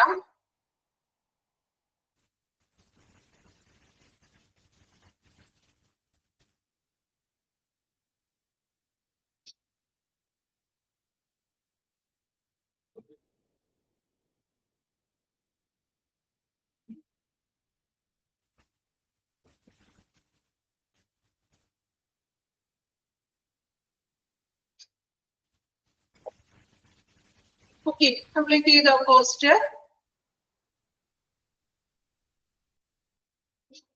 ദെൻ പറയുന്ന കാര്യങ്ങളൊക്കെ ക്ലിയർ ആണോ? നിങ്ങളുടെ റെസ്പോൺസിബിലിറ്റിയുടെ ആയിട്ട് ഞാൻ പെട്ടെന്ന് പോകുന്നുണ്ട്, അതുകൊണ്ടാണ് ഞാൻ ചോദിക്കുന്നത്. കുഴപ്പമില്ലല്ലോ? മനസ്സിലാവാത്ത എന്തെങ്കിലും ഉണ്ടോ? മനസ്സിലാവാത്തുണ്ടെങ്കിൽ ചോദിച്ച് ക്ലിയർ ആക്കണോട്ടോ. അതുകൊണ്ടാണ് ഞാൻ ഓരോന്നും എടുത്തതിന് ശേഷം ക്ലിയർ ആണോ എന്നിട്ട് ഞാൻ വായിപ്പിക്കുന്നത്. അതുകൊണ്ടാണ്. സ്പീഡ് കൂടുന്നുണ്ടോ? ഓക്കെ ആണോ? നിങ്ങൾ റെസ്പോൺസ് ചെയ്തോ? നിങ്ങൾ എന്താ കൂടുതൽ റെസ്പോണ്ട് ചെയ്യുന്നതുകൊണ്ടാണ് ഞാൻ പെട്ടെന്ന് പോകുന്നത്. ഓക്കെ ആണോ എല്ലാവരും? സ്പീഡ് പ്രോബ്ലം ഉണ്ടോ? ഓക്കെ ആണ്. എനിക്ക് സ്പീഡ് കൂടുന്നുണ്ടോ എന്നൊരു ഡൗട്ട്, അതുകൊണ്ടാണ് ഞാൻ ചോദിച്ചത്. നിങ്ങളുടെ റെസ്പോൺസ് കിട്ടുമ്പോൾ എനിക്ക് പെട്ടെന്ന് പോകാൻ പറ്റുന്നുണ്ട്, അതുകൊണ്ടാണ് ഞാൻ ചോദിക്കുന്നത്. പിന്നെ വലിയ ബുദ്ധിമുട്ടൊന്നുമില്ല അല്ലെ? അധികം മെഡിക്കൽ ടേംസ് കാര്യങ്ങളൊന്നും ഇല്ല, ഒരുപാട് അങ്ങനെ ലെങ്തി ആയിട്ടൊന്നുമില്ല. അത്യാവശ്യം പറയുന്ന കാര്യങ്ങൾ മാക്സിമം അത് ഷോർട്ട് ആക്കിയിട്ടാണ് പറയുന്നത് അല്ലെ. ഒരു പ്രാവശ്യം വായിച്ചാൽ തന്നെ നിങ്ങൾക്ക് മനസ്സിലാവുന്ന രീതിയിലുള്ളതാണ്. നെക്സ്റ്റ് വൺ നോക്കാം. 108 എമർജൻസി സർവീസ്. അറിയാലോ, എമർജൻസി നമ്മൾ വിളിക്കേണ്ട നമ്പറാണ് 108. ഇതൊക്കെ അറിഞ്ഞിരിക്കുന്നോണ്ട് നിങ്ങൾക്ക് അറിയില്ലാത്ത കാര്യങ്ങളാണെങ്കിൽ അതൊക്കെ ഇമ്പോർട്ടന്റ് ആണ് അല്ലെ, നമ്മുടെ ലൈഫിൽ ഏറ്റവും പ്രാധാന്യമുള്ള കാര്യങ്ങളൊക്കെ തന്നെയാണ്. അപ്പോ 108 എമർജൻസി നമ്പർ ആണ് കേട്ടോ. ഹൗ ഇറ്റ് വർക്ക്സ്, എങ്ങനെയാണ് ഈ എമർജൻസി നമ്പറിൽ നമ്മൾ വിളിക്കേണ്ടതും നമ്മളത് എങ്ങനെയാണ് അത് വർക്ക് ചെയ്യേണ്ടത്. When an emergency is intimated through 108, the caller collects the needed basic information and send up service. Primary information got includes. അതായത് നമ്മള് ഇപ്പൊ ഒരു എന്താ പറയുക എമർജൻസി സിറ്റുവേഷൻ, ഇപ്പൊ ഒരു റോഡിൽ നിങ്ങൾ ആക്സിഡന്റ് കണ്ടു അല്ലെങ്കിൽ ആക്സിഡന്റ് ആയിരിക്കുകയാണ്. അപ്പൊ നമ്മൾ ഈ ഒരു എമർജൻസി ആംബുലൻസ് വിളിക്കണം. പിന്നെ ഈ 108 നമ്മൾ ആംബുലൻസ് വിളിക്കേണ്ടത്. അത് നമുക്ക് വിളിക്കുമ്പോൾ പ്രൈമറി ഇൻഫോർമേഷൻസ് നമ്മളോട് ചോദിക്കും. അതായത് ബേസിക് ആയിട്ടുള്ളത് എവിടെയാണ് വരേണ്ടത് അല്ലെങ്കിൽ അങ്ങനെയുള്ള കുറച്ച് ബേസിക് കാര്യങ്ങളാണ് നമ്മളോട് ചോദിക്കുന്നത്. എന്തൊക്കെയാണ് ചോദിക്കുന്നത് എന്നാണ് പറഞ്ഞിരിക്കുന്നത്. താഴെ കൊടുത്തിട്ടുള്ളത് നോക്കാം കേട്ടോ. പ്രൈമറി ഇൻഫോർമേഷൻ ഗുഡ് ഇൻക്ലൂഡ്സ്, എന്തൊക്കെയാണ് നമ്മൾ കോൾ വിളിക്കുമ്പോൾ പ്രൈമറി ഇൻഫോർമേഷൻസ് നമ്മളോട് ചോദിക്കാം. Where the call is placed from, district, taluk, city, town, exact. എവിടെ നിന്നാണ് വിളിക്കുന്നത്, ഏത് ഡിസ്ട്രിക്ട് ആണ്, ഏത് താലൂക്കാണ്, കറക്റ്റ് ഏത് സിറ്റി ആണ്, ടൗൺ ഏതാണ്, ഒരു ലാൻഡ്മാർക്കോ അങ്ങനെ എന്തെങ്കിലും കൃത്യമായിട്ട് നമ്മൾ പറയണം. ഇതിന് എമർജൻസി ടൈപ്പ് എന്താണ് പറ്റിയിരിക്കുന്നത്, ചിലപ്പോൾ ആക്സിഡന്റ് ആണോ അല്ലെങ്കിൽ മറ്റെന്തെങ്കിലും കേസുകളാണോ, അപ്പൊ ആ ഒരു എന്താണോ ആ എമർജൻസിയുടെ ടൈപ്പ് നമ്മൾ പറയാം. Then number of people injured and the state of injured. ഇനി ഒന്നിൽ കൂടുതൽ പേർക്ക് പരിക്ക് പറ്റിയിട്ടുണ്ടോ, അല്ലെങ്കിൽ എങ്ങനെയുള്ള പരിക്കാണ്, മാരകമായിട്ടുള്ളതാണോ, ക്രിട്ടിക്കൽ ആണോ, അല്ലെങ്കിൽ ബേസിക് ആയിട്ടുള്ള എന്തെങ്കിലും ആണോ, ചെറിയ പരിക്കുകളാണോ, ഇനി ഒരുപാട് പേരുണ്ടോ, എത്ര ആളുകളുണ്ട്, ഒരാളാണോ അല്ലെങ്കിൽ 1-2 പേർക്ക് ഒരുമിച്ച് ആക്സിഡന്റ് ആയതാണോ, മീൻസ് പരിക്ക് എങ്ങനെയാണ് എന്നുള്ള കാര്യം പറയുക. The caller's name and the contact number for locating guidance if needed. ഇനി വിളിക്കുന്ന ആളുടെ പേരും അതുപോലെ തന്നെ വിളിക്കുന്ന ആളുടെ കോൺടാക്ട് നമ്പറും കൂടി കൊടുക്കണം. കാരണം വരുന്ന വഴിക്ക് ലൊക്കേഷനിൽ എന്തെങ്കിലും ഡൗട്ട്സ് ഒക്കെ ഉണ്ടെങ്കിൽ അത് വിളിച്ച് ക്ലിയർ ചെയ്യാൻ വേണ്ടിയിട്ട് ഇത്രയും കാര്യം നമ്പറും പേരും അറിഞ്ഞിരിക്കണം. വിളിച്ച ആളുടെ നമ്പർ കൊടുക്കണം, പേര് കൊടുക്കണം. ഇത്രയും കാര്യങ്ങളാണ് നമ്മൾ ഒരു 108 ഒരു എമർജൻസി സിറ്റുവേഷൻസിൽ വിളിക്കുമ്പോൾ നമ്മളോട് ചോദിക്കുന്ന കാര്യങ്ങൾ. ഇത്രയും കാര്യങ്ങൾ നമ്മൾ പറഞ്ഞാൽ മാത്രമേ കൃത്യസ്ഥലത്ത് എത്താനും സാധിക്കുകയുള്ളൂ. അല്ലാതെ നമ്മൾ വെറുതെ വിളിച്ചിട്ട് എവിടെയാണ് കൃത്യമായിട്ടുള്ള ലൊക്കേഷൻ ഒന്നും പറഞ്ഞില്ല എങ്കിൽ ആംബുലൻസിന് എത്താനായിട്ട് സാധിക്കില്ല അല്ലെ. അപ്പൊ കൃത്യമായിട്ടുള്ള ലൊക്കേഷൻസ് കാര്യങ്ങളൊക്കെ പറഞ്ഞിരിക്കണം. ഓക്കെ, അത്രയും ഭാഗം ഒന്ന് വായിച്ചു നോക്കി ഏതൊക്കെയാണ് ഇൻഫോർമേഷൻസുകള്.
അയച്ചു അത്രയും. ഓക്കെ, അപ്പൊ എന്തൊക്കെയാണ് നമ്മൾ ഇൻഫോർമേഷൻസുകൾ കൊടുക്കേണ്ടത് ക്ലിയർ ആണല്ലോ.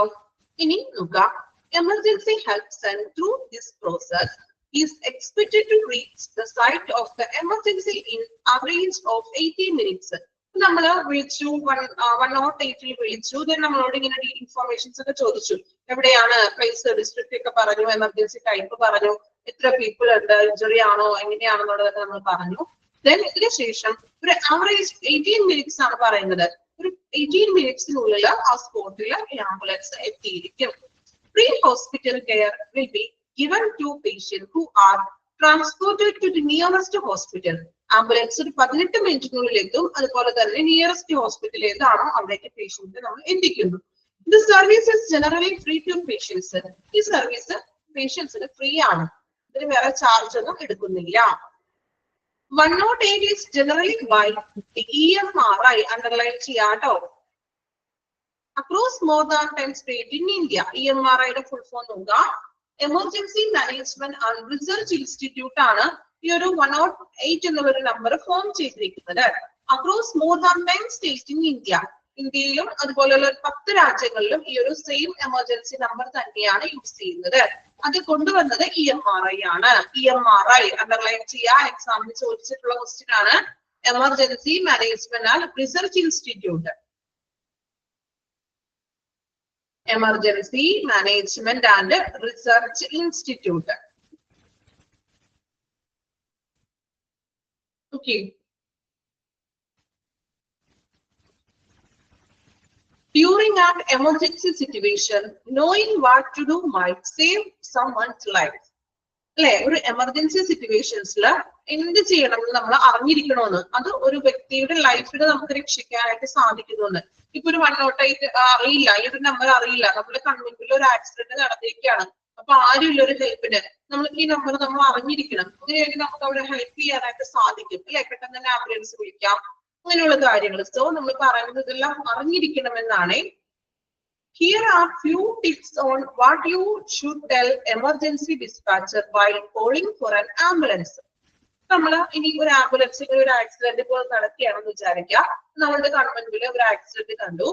നമ്മൾ ഇങ്ങനെ ഒരു എമർജൻസി സിറ്റുവേഷൻസിൽ അതുപോലെ ആംബുലൻസ് വിളിക്കണമെങ്കിൽ നമ്മൾ അല്ലെങ്കിൽ ആ ഒരു ആംബുലൻസ് വിളിക്കുമ്പോൾ നമ്മൾ പറയേണ്ട കാര്യങ്ങൾ എന്തൊക്കെയാണെന്ന്, നമ്മൾ എങ്ങനെ ആയിരിക്കണം എന്ന്. ചിലർക്ക് ഭയങ്കര ടെൻഷൻ ആയിരിക്കും, എന്തെങ്കിലും പ്രശ്നം ഉണ്ടാകുമോ എന്നുള്ള ടെൻഷൻസ് കാര്യങ്ങളൊക്കെ ഉണ്ടാകും. സോ നമ്മൾ എങ്ങനെയൊക്കെയാണ് നമ്മൾ കൈകാര്യം ചെയ്യേണ്ടതെന്നാണ് താഴെ പറയുന്നത്. ശ്രദ്ധിക്കുക. Be calm and tell the emergency operator the details of the type of emergency. നമ്മൾ വളരെ ശാന്തമായിരിക്കുക, വെപ്രാളം പെട്ടെന്ന് പറയാണ്ടിരിക്കുക. കറക്റ്റ് ആയിട്ട് ആ ഒരു എമർജൻസി ഓപ്പറേറ്റർ കോൾ എടുക്കുമ്പോൾ നമ്മൾ ഡീറ്റെയിൽസ് പറയാം. എമർജൻസിയുടെ ടൈപ്പ് പറയും, ആക്സിഡന്റ് ആണോ സംഭവിച്ചിരിക്കുന്നത്, എന്താണ് അപകടം നടന്നിരിക്കുന്നത് എന്നുള്ള ഡീറ്റെയിൽസ് ആയിട്ട് പറഞ്ഞു കൊടുക്കുക. You will be demanded to tell him her the address to where ambulance should reach. That includes postal code. Ambulance എവിടേക്കാണ് എത്തേണ്ടത്, നമ്മൾ നിൽക്കുന്ന ആ ഒരു പ്രോപ്പർ പ്ലേസ് എവിടെയാണെന്ന് പറയാം. പിൻകോഡ് ഉൾപ്പെടെ പോസ്റ്റൽ കോഡ് ഉൾപ്പെടെയുള്ള അത് പറഞ്ഞു കൊടുക്കാന്ന് കറക്റ്റ് പ്ലേസിലോട്ട് എത്താൻ വേണ്ടിയിട്ട്. Then your phone number may also be inquired for. നമ്മുടെ ഫോൺ നമ്പർ കൊടുക്കുക. In case operator wants to contact your direction. ചിലപ്പോൾ ആ ഡയറക്ഷനിലോട്ട് അയാൾക്ക് എത്താൻ പറ്റിയില്ല എങ്കിൽ നമ്മളെ വിളിച്ചൊന്നും കൂടി കോണ്ടാക്ട് ചെയ്യാൻ വേണ്ടിയിട്ട് നമ്പർ കൊടുക്കാം. She will also need the patient age, sex and any medical history you might recollect. അതുപോലെ തന്നെ പേഷ്യൻസിന്റെ എന്താണ് പേഷ്യൻസിന്റെ ഏജ്, സെക്സ് ഒക്കെ നമ്മളോട് ചോദിക്കുന്നു. ആണാണോ പെണ്ണാണോ അല്ലെങ്കിൽ എത്ര വയസ്സ് ഏകദേശം ചോദിക്കുന്നു എന്നുള്ള കാര്യങ്ങളും കൂടി ചോദിക്കുന്നു. Then the operator will also need to if the person is bleeding ഉണ്ടോ, if he or she is conscious, അബോധാവസ്ഥയിലാണോ patient, has chest pain and is breathing എടുക്കുന്നുണ്ടോ, ചെസ്റ്റ് പെയിൻ ഉണ്ടോ എന്നൊക്കെയുള്ള കാര്യങ്ങൾ ചോദിക്കുന്നു. കാരണം അതിനനുസരിച്ചിട്ടുള്ള എക്യുപ്പൈഡ് ആയിട്ടുള്ള ആംബുലൻസ് വിടാൻ വേണ്ടിയിട്ടാണ് അതിനെ ചോദിക്കുന്നത്. Then you will also be demanded to make clear the type of injury, emergency and what caused the incident. അതുപോലെ തന്നെ എന്താ പറയുന്നത്, ഇഞ്ചുറി എന്താണ് സംഭവിച്ചിരിക്കുന്നത്, അല്ലെ, ഏത് തരത്തിലുള്ള പരിക്കാണ്, എമർജൻസി, അതിന്റെ കാരണം നിങ്ങൾ കണ്ടു നിന്നിട്ടുള്ള വ്യക്തിയാണോ, അല്ലെങ്കിൽ ഇങ്ങനെ അപകടം നടന്നത് ആക്സിഡന്റ് ആയത് കണ്ടതാണോ എന്നുള്ള കാരണം നമുക്ക് ഡീറ്റെയിൽസ് ആയിട്ട് പറഞ്ഞു കൊടുക്കണം. ഇത്രയും കാര്യങ്ങളാണ് നമ്മൾ ഒരു എമർജൻസി സിറ്റുവേഷനിൽ 108 വിളിക്കുമ്പോൾ നമ്മൾ പറഞ്ഞു കൊടുക്കേണ്ടത്. ഓക്കെ, ഇത് കംപ്ലീറ്റ് ഒന്ന് വായിക്കണം കേട്ടോ. ഫസ്റ്റ് ഉടനെ വായിച്ചു നോക്കുക. EMRI അണ്ടർലൈൻ ചെയ്യണം.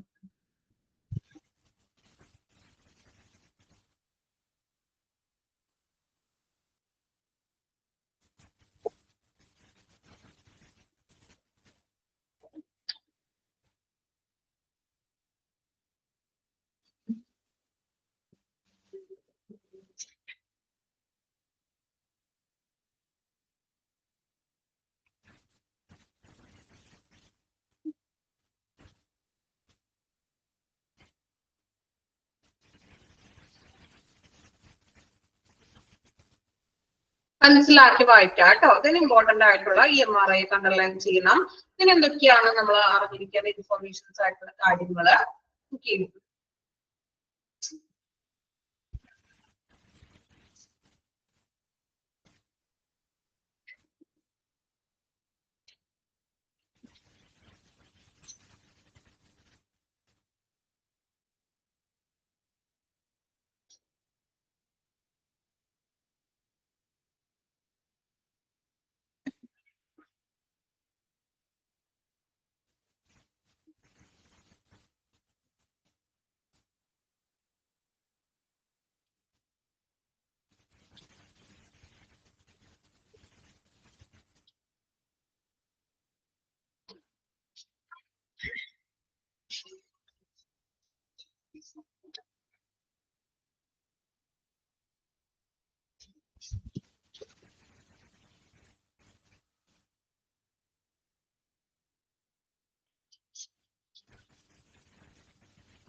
അയച്ചോ, കംപ്ലീറ്റ് ചെയ്തോ?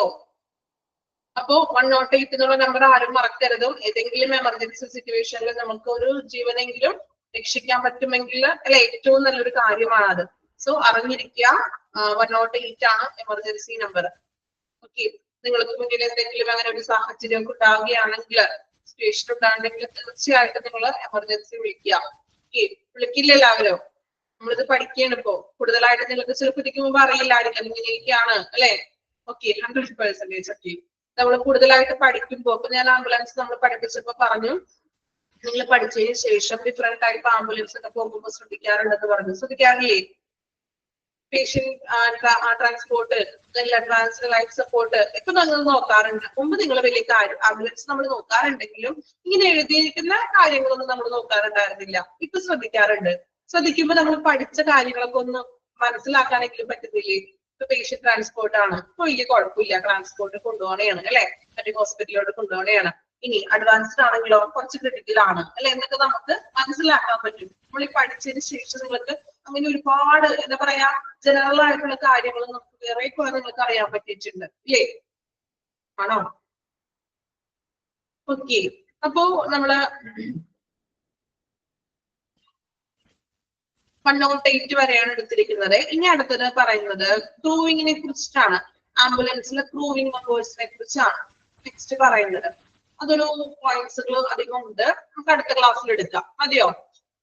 ഒരുപാട് എടുത്തിനി ബുദ്ധിമുട്ടിക്കലില്ല ഞാൻ. അടുത്ത ക്ലാസ്സിൽ മതിയോ ക്രൂവിങ്? മതി അല്ലെ? ഓക്കെ, ഉറക്കം വരുന്നുണ്ടോ? ഉറങ്ങിയോ? നിങ്ങളുടെ റെസ്പോൺസ് ഉള്ളതുകൊണ്ടേ നിങ്ങൾ നല്ല രീതിയിൽ റെസ്പോൺസ് ഉണ്ട് കേട്ടോ.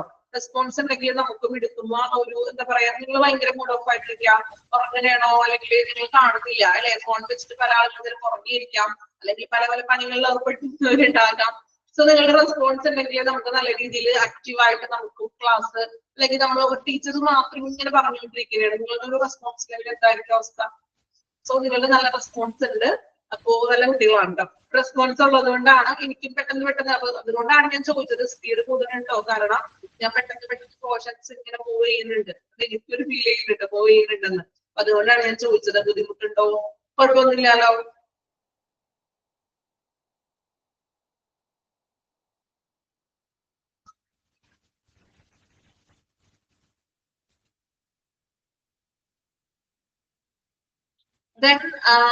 പിന്നെ ക്ലാസ്സിനെ കുറിച്ച് എന്തെങ്കിലും നമ്മളുടെ ക്ലാസ്സിനെ കുറിച്ചോ അല്ലെങ്കിൽ വേറെ എന്തെങ്കിലും പറയാനായിട്ടുണ്ടോ? നിങ്ങളോട് സംസാരിക്കാൻ ഒട്ടും ടൈം കിട്ടാറില്ല. നമ്മൾ 1 hour ക്ലാസ് ആയിരിക്കും എപ്പോഴും പോയിക്കൊണ്ടിരിക്കുക അല്ലെ. ലാസ്റ്റ് 5 minutes ഒന്നും നമുക്ക് കിട്ടാറില്ല. നമ്മൾ ക്ലാസ്സിൽ അങ്ങോട്ട് പോകും അല്ലെ. ക്ലാസ്സുകളൊക്കെ എങ്ങനെ പോകുന്നു? നന്നായിട്ടൊക്കെ പോകുന്നുണ്ടോ? പഠിക്കുന്നുണ്ടോ എല്ലാവരും? പഠിക്കണില്ലേ? റിപ്ലൈ ഒന്നും ഇല്ലല്ലോ. ഓക്കെ, സംസാരിക്കാം കേട്ടോ. നല്ല ക്ലാസ് ആണ്. ഓക്കെ, എല്ലാ ടീച്ചേഴ്സിന്റെ ക്ലാസ് ഒക്കെ അറ്റൻഡ് ചെയ്യണം. ഞാൻ കുഴപ്പമില്ല, റെക്കോർഡ് ക്ലാസ് കാണുന്നവരുണ്ടാകാം, ജോലിയിലായിട്ടുള്ളവരുണ്ടാകാം. ക്ലാസ് കൃത്യമായിട്ട് റെക്കോർഡ് ആണെങ്കിലും ലൈവ് ആണെങ്കിലും മുടങ്ങാതൊക്കെ കാണാം. എന്റെ ക്ലാസ് ഇൻട്രസ്റ്റിംഗ് ഉണ്ടോ? Okay, thank you. ഇൻട്രസ്റ്റിംഗ് ഒക്കെ നിങ്ങള് ഉച്ച സമയമാണ്, ഏകദേശം എക്സാമിന്റെ കാര്യങ്ങളൊക്കെ പറയൂ കേട്ടോ, ഡീറ്റെയിൽസ് ഒക്കെ പറഞ്ഞു തരും കേട്ടോ.